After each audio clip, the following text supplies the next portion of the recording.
Behind every perfect smile on the red carpet was an invitation to places where cameras were never allowed. The mansions in the hills weren't just homes. They were fortresses where everything forbidden became permitted. While studios sold morality and decency on screen, stars lived lives that would have destroyed their careers if the truth ever surfaced. Invitations arrived in envelopes with no return address. Rules stayed at the door, and what happened inside never left. These weren't just parties. They were carefully guarded secrets where Hollywood's biggest names could be who they really were, far from the morality clauses in their contracts. Welcome to the real Hollywood, where after the credits rolled, the real show began. Jean Simmons. She came from England with an angelic face and a British accent that drove American producers crazy. She'd made her name in British films like Great Expectations, playing innocent heroines with a naturalness that felt rare in Hollywood's manufactured world. But adapting to Hollywood meant learning its darker games, and Jean learned fast. Her gatherings at her Pacific Palisades home started innocently enough. Tea parties, actually. Her husband, Stuart Granger, organized them to introduce her to the industry. Jean would pour tea in her English china, serve biscuits, and make polite conversation with producers and directors who could advance her career. But Granger was a compulsive womanizer who saw every party as a hunting opportunity, and Jean quickly learned Hollywood didn't reward innocence. The tea parties transformed into late-night events where alcohol replaced tea and polite conversation gave way to direct propositions.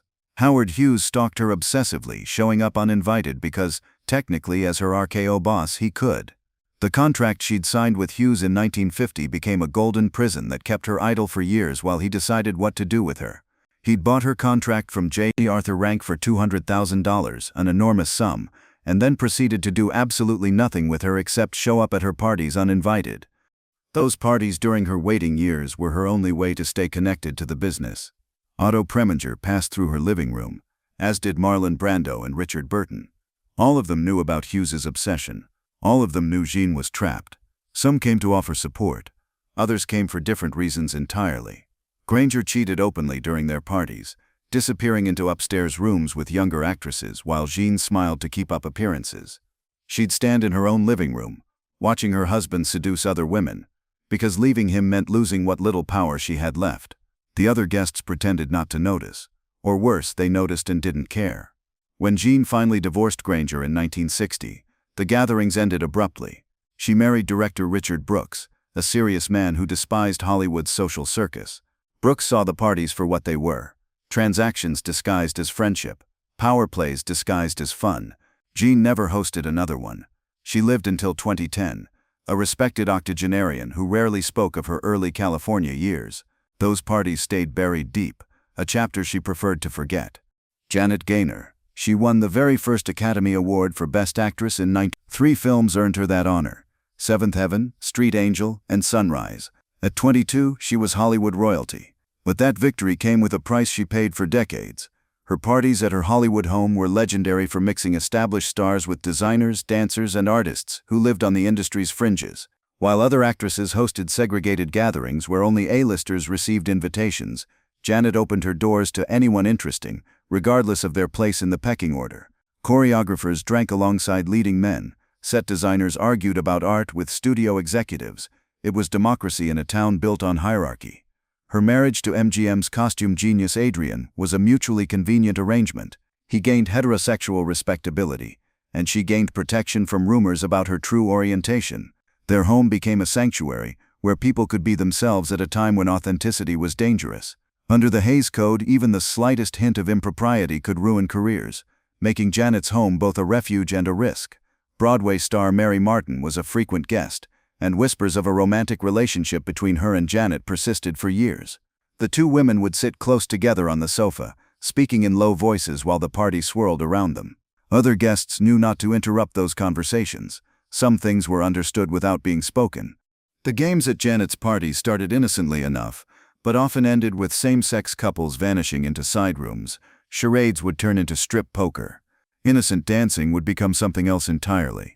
Janet and Adrian presided over it all with a kind of benevolent authority, making sure everyone understood the rules. What happened here stayed here. Charles Farrell, her first husband, was also gay. That marriage was another studio arrangement to protect both their images. They'd divorced in 1934 after Fox executives decided the arrangement had served its purpose.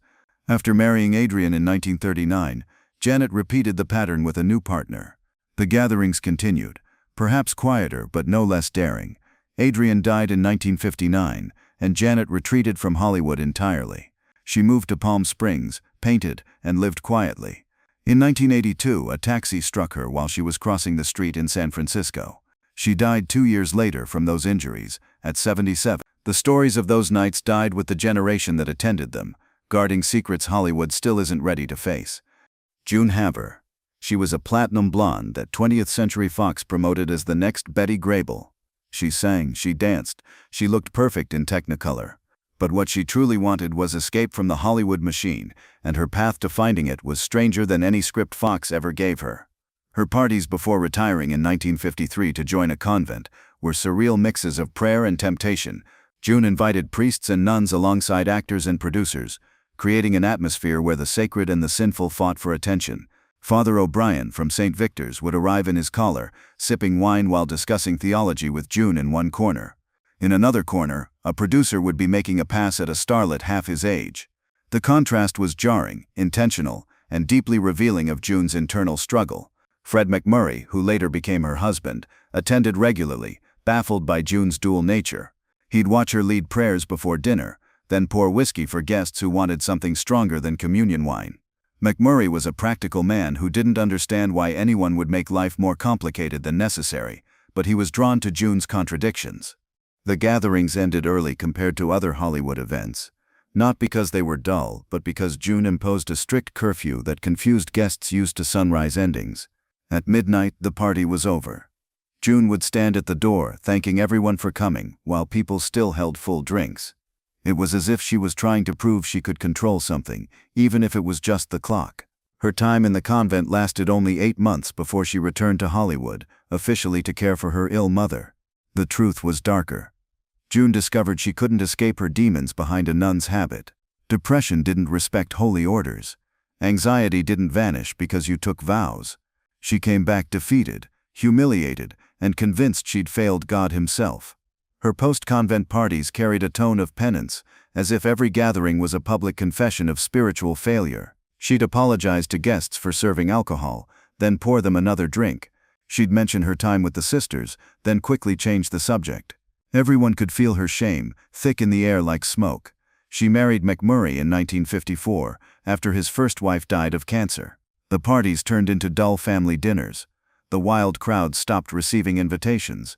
June lived until 2005, dying at 79 as a respectable widow who had played the role of perfect wife for 50 years. Her obituaries never mentioned the strange early 50s nights when she tried to be both saint and sinner at once. Evelyn Keyes. She played Scarlett O'Hara's younger sister Sue Ellen in Gone with the Wind, but in real life, she was far more interesting than any character she portrayed. While Sue Ellen was petty and whining on screen, Evelyn was bold, political, and utterly fearless. Her parties at her Hollywood apartment were bohemian affairs filled with writers, radical directors, and blacklisted actors during the McCarthy era. While other hosts distanced themselves from anyone connected to communism, Evelyn opened her door wider. Her gatherings were as much political statements as social events. If you'd been named by the House Un-American Activities Committee, you were welcome at Evelyn's place. In fact, you might be the guest of honor. Her second husband, director John Huston, was a brilliant drunk, and their explosive fights often ended with police at the door. Guests would bet on how long it would take before the next shouting match. 10 minutes? 20?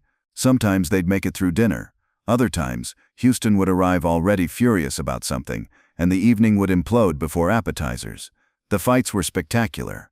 Furniture got broken, glasses got thrown, Huston would storm out, swearing he'd never return, and Evelyn would shrug and pour herself another drink. He always came back. Their marriage lasted from 1946 to 1950, 4 years of beautiful chaos that ended inevitably in divorce. Her autobiography, Scarlett O'Hara's Younger Sister, published in 1977, revealed affairs that shocked readers even decades later. Showman Mike Todd, later married to Elizabeth Taylor, was one of her lovers. He'd attend her parties with suitcases full of cash to impress guests, literally opening them on the coffee table to show off. Todd treated money like confetti, throwing it around to prove his worth. Musician Artie Shaw, who collected wives like instruments, was another of Evelyn's conquests. Shaw had been married to Lana Turner and Ava Gardner, women considered among Hollywood's most beautiful. Evelyn held her own in that company, though she'd be the first to say she did it with intelligence rather than just looks. In the 60s, as major film roles faded, Evelyn moved to Europe where the parties were more refined but just as wild. She returned to America in the 70s, published her explosive memoirs, and then vanished from public life. She died in 2008 at 91, one of the last survivors of an era bold enough to tell a few truths. Though even she admitted she left out the juiciest details. Some secrets she decided should stay secret. Rhonda Fleming. She was the queen of Technicolor.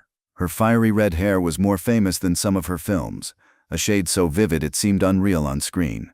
But her personal life was even more colorful, a succession of marriages and parties that reflected her endless search for something she never quite found. Her Bel Air parties in the 50s were dazzling affairs where she was always the most stunning woman in the room.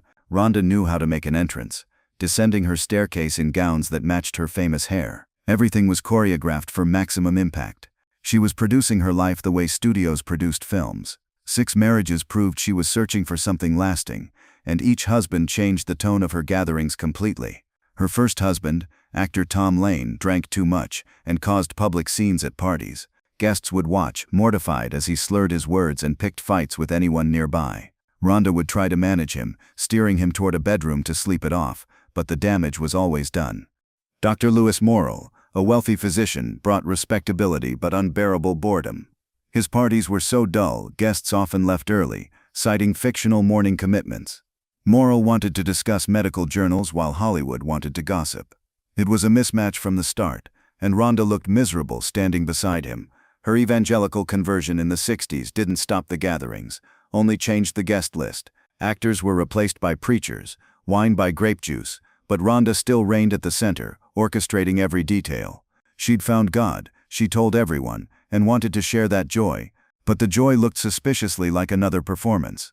Her third husband, Italian actor Lang Jeffries, cheated openly, a secret everyone knew except Rhonda. He'd bring his girlfriends to parties, introducing them as friends, while they draped themselves over him. Rhonda would smile and play hostess, pretending not to see what everyone else saw clearly. The denial was painful to witness. Her fourth husband, stuntman Bob Morgan, had lost a leg in an on-set accident, and his presence inspired Rhonda to host charity events for injured film workers.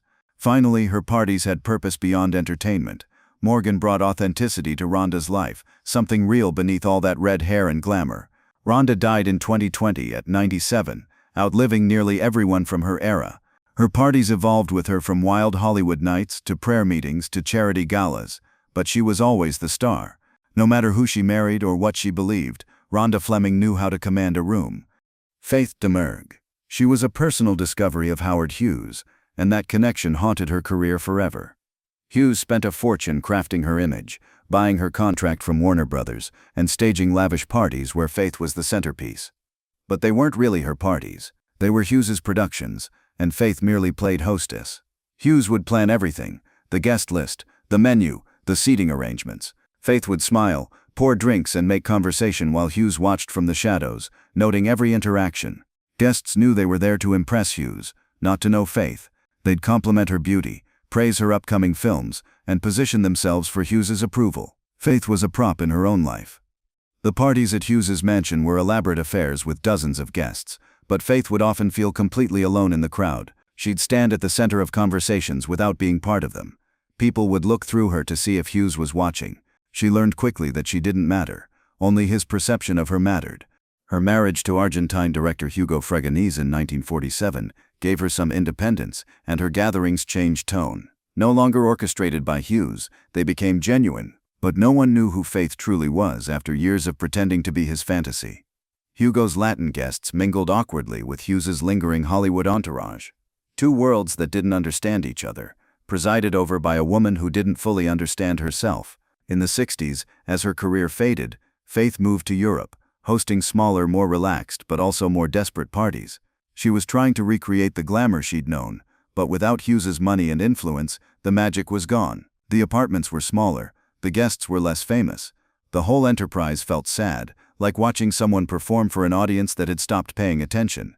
She returned to California in the 70s and lived quietly until her death in 19... Obituaries remembered her only as Howard Hughes's discovery, reducing her to a footnote in a madman's biography. The parties he threw in her name were more famous than any she ever held herself. Even in death she couldn't escape his shadow. Marie Windsor. She specialized in playing femme fatales in noir films, and her real life mirrored those plots more than anyone might have guessed. But her parties were nothing like the glamorous affairs in Beverly Hills. Marie's gatherings in Van Nuys, far from the industry's center, attracted a different crowd entirely. Stuntmen, B-movie directors, unlucky writers who'd never caught a break. Marie knew she wasn't an A-list star, but she made up for it with warmth and authenticity rare in Hollywood. Her home felt like a real home, not a showpiece. Comfortable furniture instead of designer pieces. Food people actually wanted to eat instead of pretentious catering. Conversations about real life instead of endless industry talk. Her husband, Jack Hupp, a yacht broker, added nautical flair to the parties, bringing guests straight from the harbor with wild sea stories. Sailors would drink with actors, telling tales about storms and near disasters that made film sets seem tame by comparison. Jack brought a world outside Hollywood into Marie's living room, reminding everyone that other lives existed beyond the industry bubble. Her steady work in low-budget films meant she worked constantly while bigger stars waited for perfect projects. Marie's parties reflected that same blue-collar energy. No luxury, just laughter, drinks, and people who truly liked each other. Success wasn't measured by billing, it was measured by whether you were good company. A young Stanley Kubrick attended during the filming of The Killing in 1956, and was struck by how real her gatherings felt compared to elite Hollywood events. Kubrick was nobody then, just another ambitious director making a low-budget crime film.